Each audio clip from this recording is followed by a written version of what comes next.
Alright, this is going to be an unboxing video of the EverLast 205S multi-process welder, recommended by James Greene. I'll put a link to his YouTube channel in the video here. I'll unbox it. Make sure it arrived in good shape. The box doesn't appear to be damaged in any way.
Appears to be very well packed.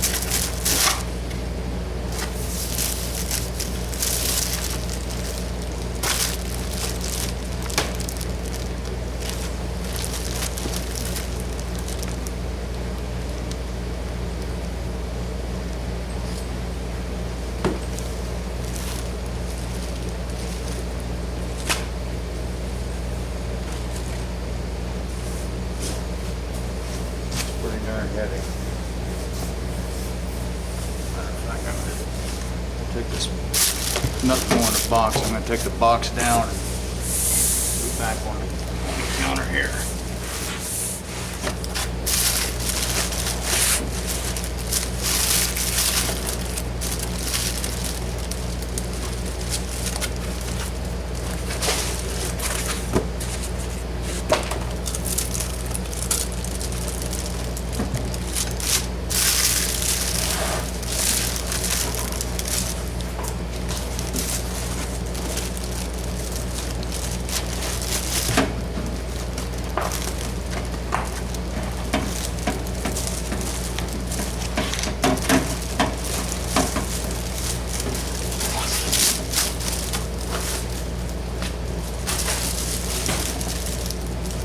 Yeah, it is well packaged.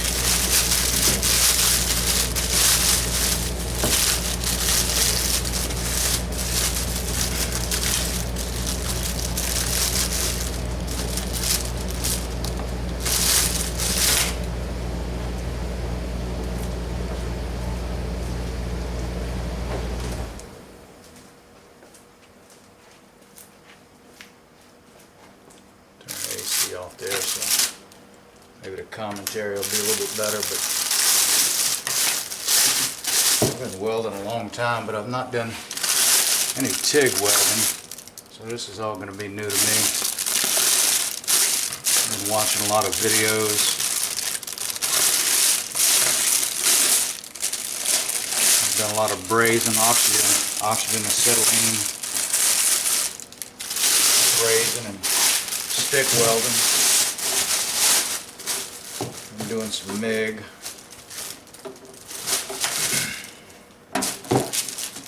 So you'll be able to evaluate this machine right along with me, but like I said, if James Greene says it's working pretty good, I'll go along with that myself.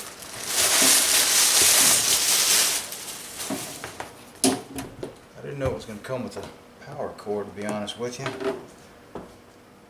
Thought I was going to have to change the plug. I've got a extension made up for my current plug here. Let me go off the record here and see See if that plug is going to fit my my extension here.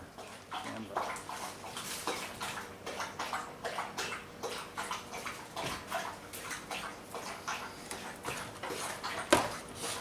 Well, this is an extension cord that I've made up from my MIG welder, and looks like this cord is going to work just fine in this box. This is 220 extension cord I made up for it. So that's actually a bonus. I thought I was going to have to buy a plug and put a plug on the end of it, so we're in good shape with that. So, moving right along.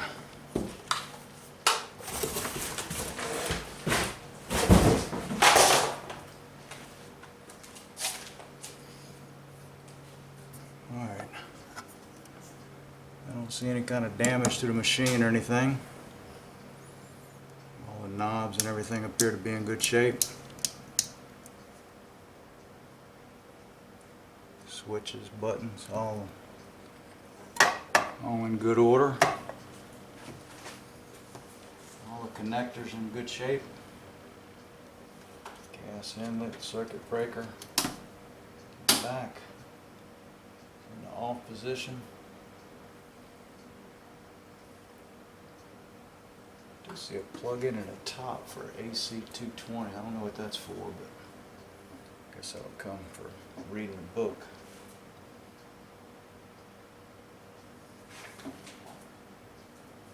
Alright, we're going to push this off to the side here. See what comes in this accessory box here.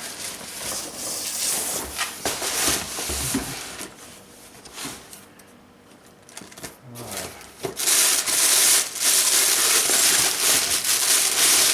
Looks like we've got the standard TIG torch. It's SR26.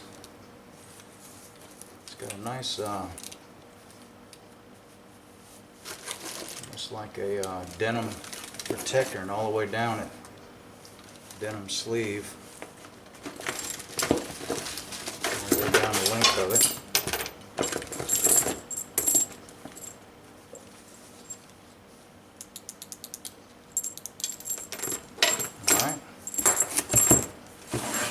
Torch. Got some consumables here. Number 4.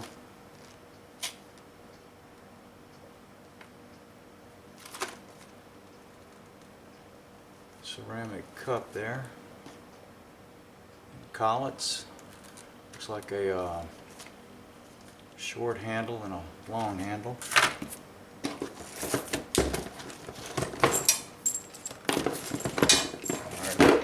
Like we've got the plasma cutter here. Looks like they did in fact test it. Which I guess that's good. It's also got a safety on it. Flip that forward, pull the trigger.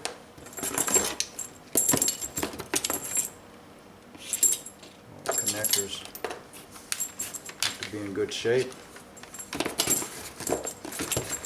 It's awful nice at EverLast to send me this machine free of charge for only $1,599.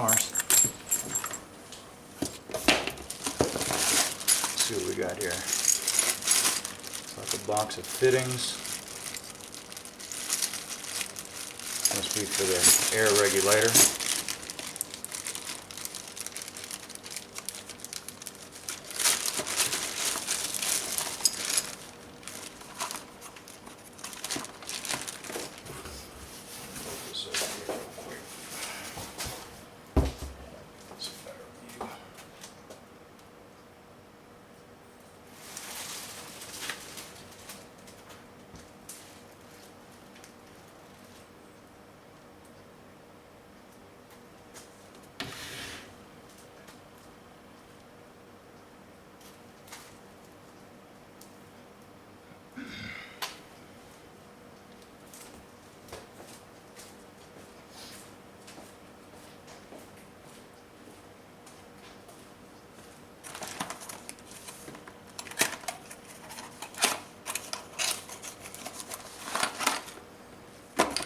That's what we got here.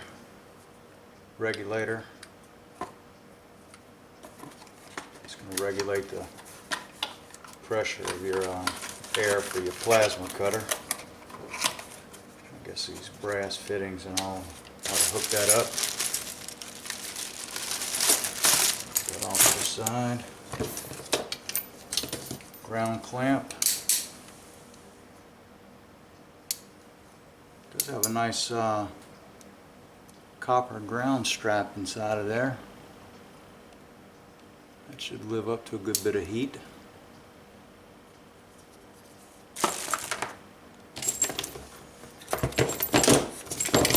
Here's the stick welder, electrode holder. Very heavy duty. I watched an older video of the 205P, and they had some type of half-assed electrode holder. You had to twist around, tighten it up. I've never seen one like it. But this is the 2015 model, so I think they're going with the standard, but this feels like a pretty heavy duty one. Bakelite covers. Alright. Looks like they've already got some fittings on the hose clamps here. In that older video it talked about having hose clamps on here, but it looks like they've already got the fittings already made up for you. I guess they were having trouble with the hose clamps leaking or whatnot, but here they've got the hose already made up for you. You can see they got these fittings. Alright, got the foot pedal.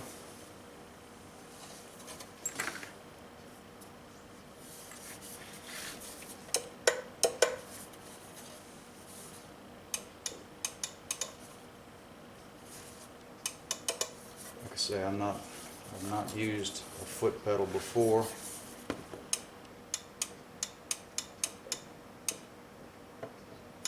I would have expected a kind of a rocking switch. This really just feels like a momentary contact.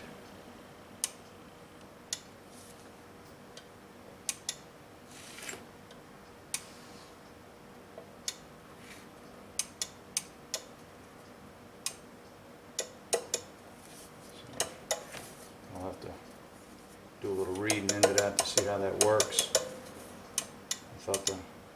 I actually thought the foot switch would actually rock more than just that little bit of an inch or so, but maybe it's just in a lock position or something, I don't know. I'll have to look into reading the manual on that, but we'll move on to that. Another section of hose. Some type of bracket here, actually. Either a bracket or some type of a wrench.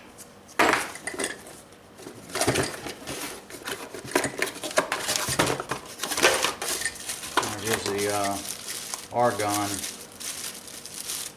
regulator, flow meter. This used to be in liters per,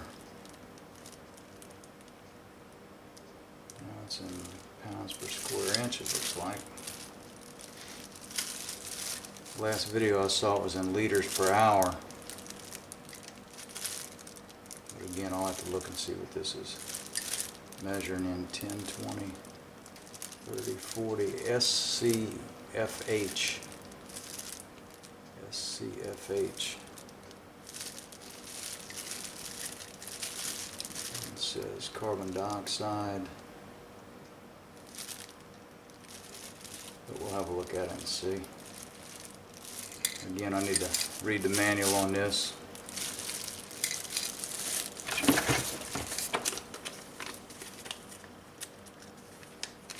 The next thing to do will be to hook this up, and looks like I'm going to have everything I need to strike an arc tonight. So I've already got some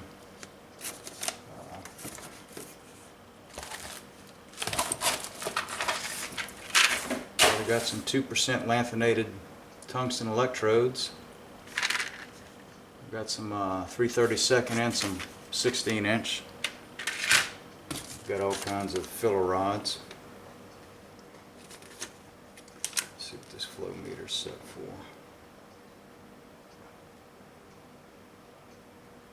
But anyhow, I'm going to read some instructions, get this thing set up, put some power to it, and I'll get back to it.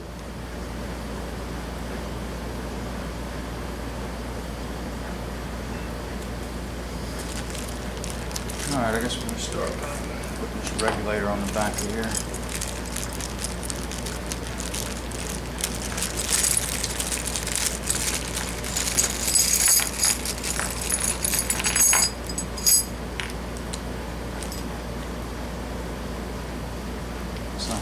It's actually some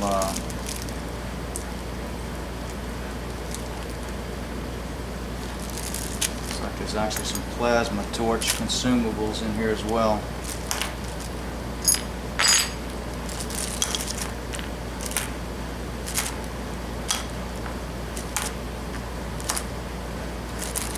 So they do give you quite a few things in the kit here. I don't know what that is. All these fittings appear to have O-rings on them as well.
Light duty regulator here, but let's see.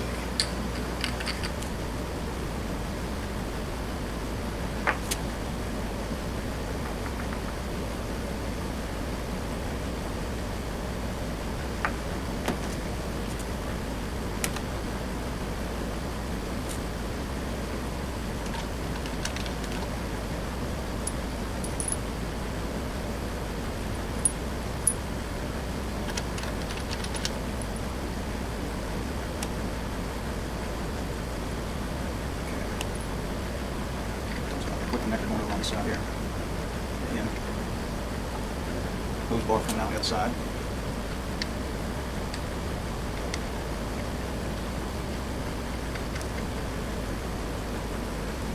Find the right wrench for this.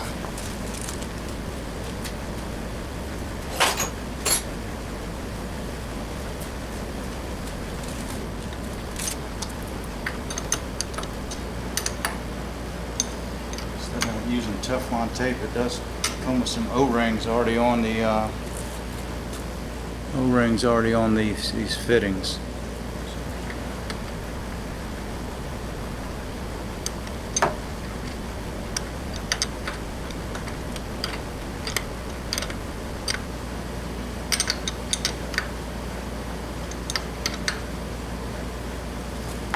And it talks about just putting a plug on this back side here.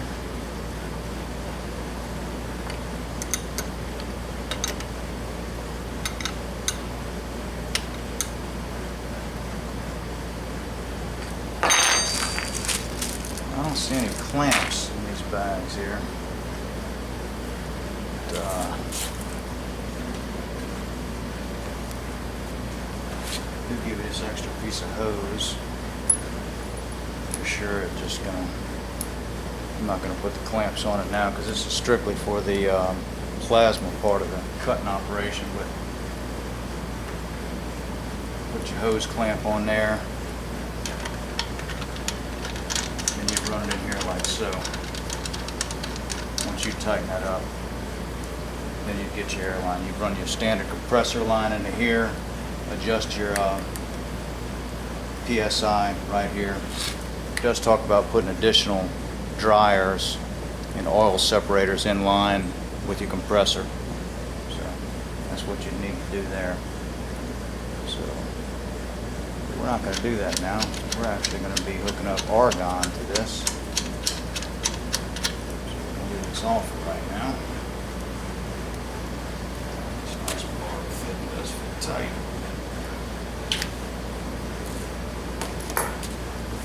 So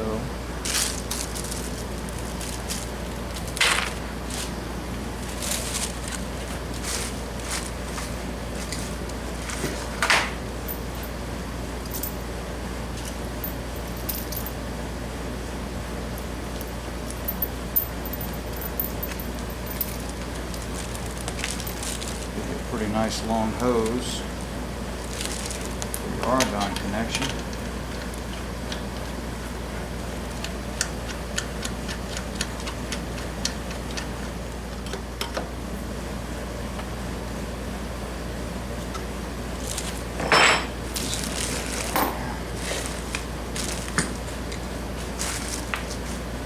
We're just about ready to move this over to the welding stand that I've got for this thing. We'll hook up the Argon bottle to it, put some power on this thing, and start putting the torch together. So stand by. I'm going to hook up the flow meter.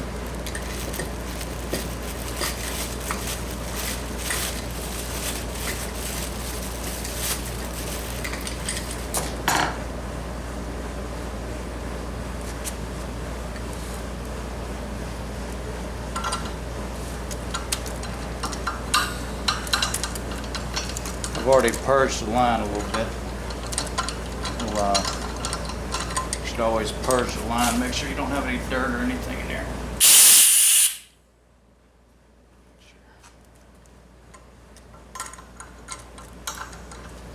You don't want to inject a bunch of dirt into a new flow meter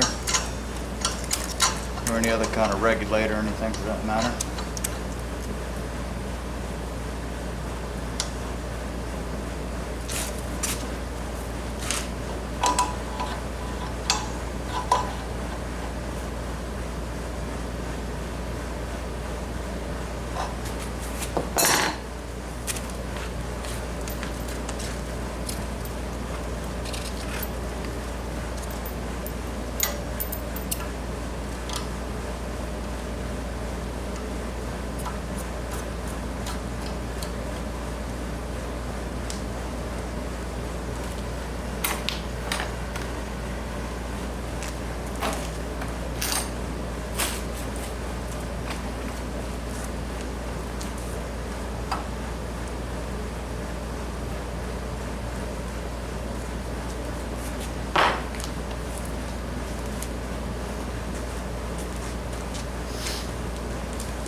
Looks like this tank's got about 2,000 pounds on it.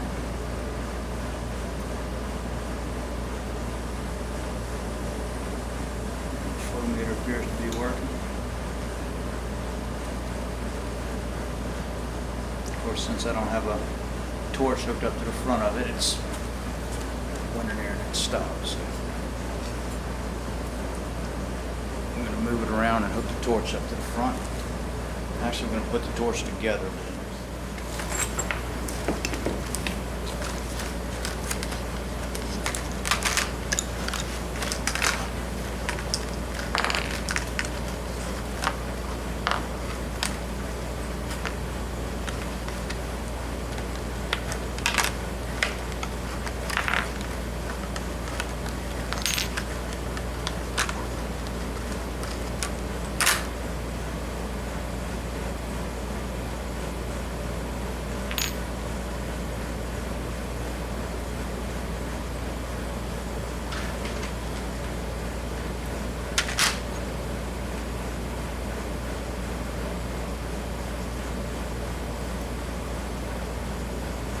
Looks like the collets are both for 3/32, both for 3/32 tungsten, which I thought they would have been one for each. At any rate, I do have to put an edge on this tungsten, but to start with, we'll just put the torch together. Start by screwing the fine threads up in here.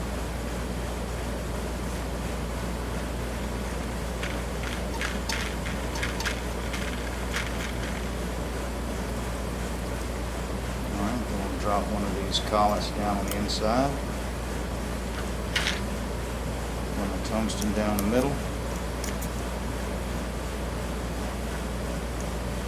Screw one of these gas lenses on there. Should be able to screw it up there till you get a good seal. And then you put the back side on there.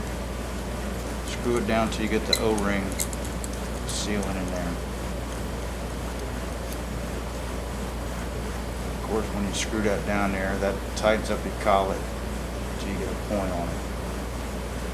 And of course, the next thing to do is to sharpen the tungsten and get an edge on that. Now I've got it's going to be the next thing I do is sharpen the tungsten, and I'll come back to that after that. Basically, you have to have a grinding wheel that's sort of dedicated to that, because you don't want to pollute your tungsten by introducing any other ground metal into the tungsten.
See, we've got a pretty good point on there.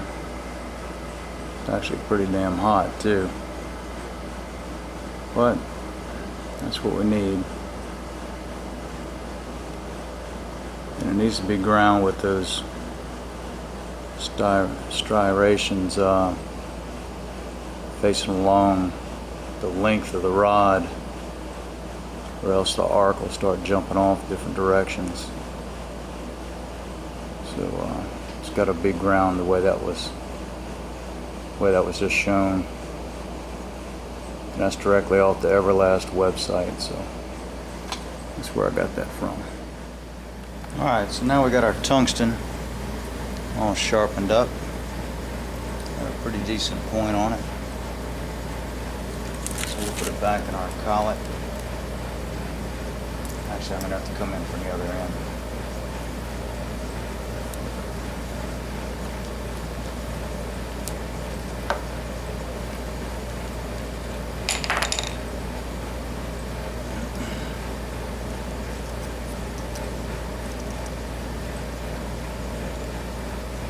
One thing like I said, this TIG is new to me. One thing I don't know is how much stick out that I need. So in the comments,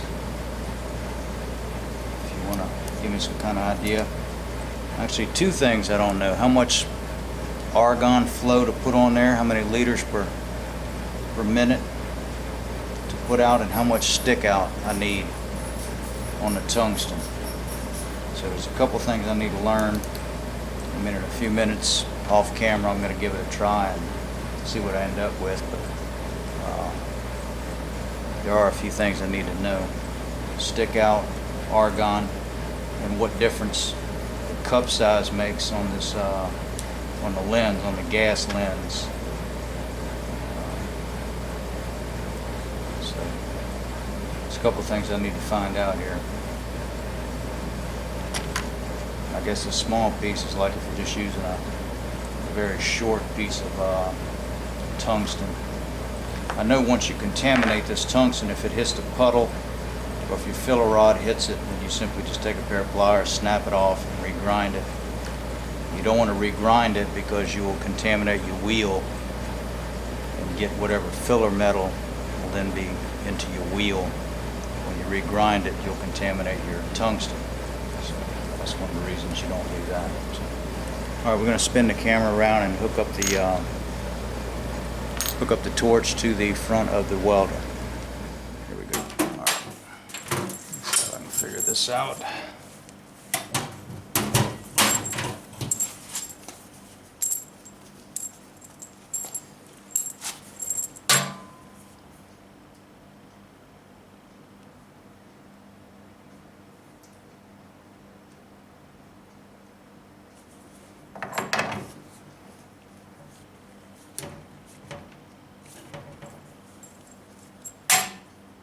Put the electrode in there and give it a little bit of a turn.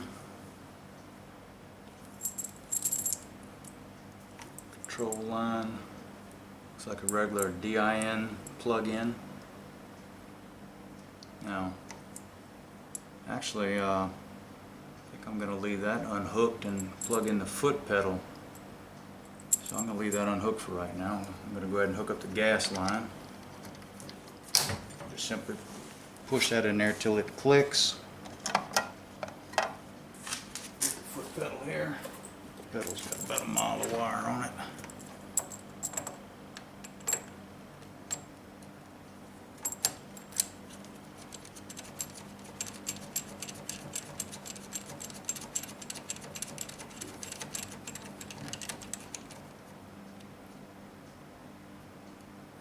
All right. Pedal's hooked up. Did talk about if you're using a foot pedal that the switch needs to be set to 2T or pedal, which it is set to 2T amps.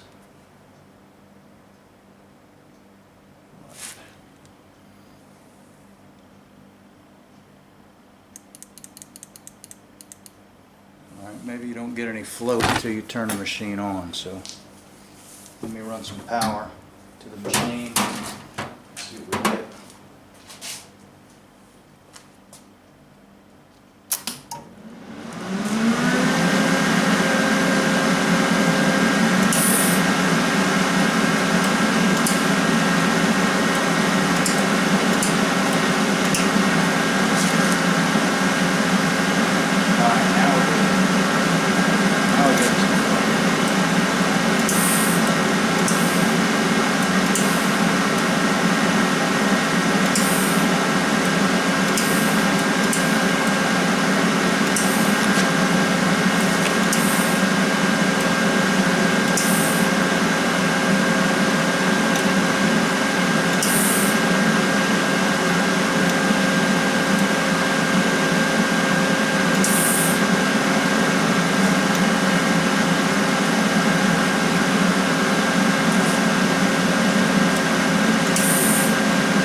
settings.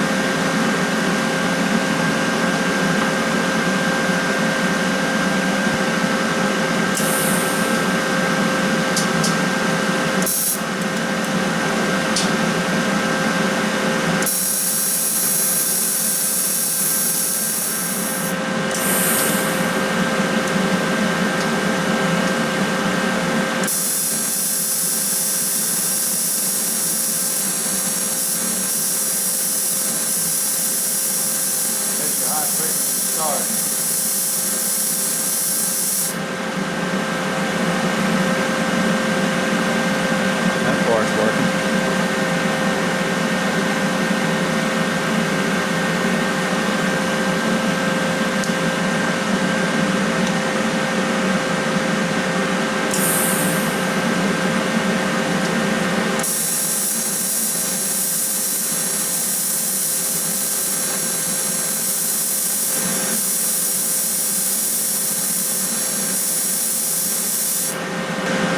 Alright, I'm going to pause it here and do some reading.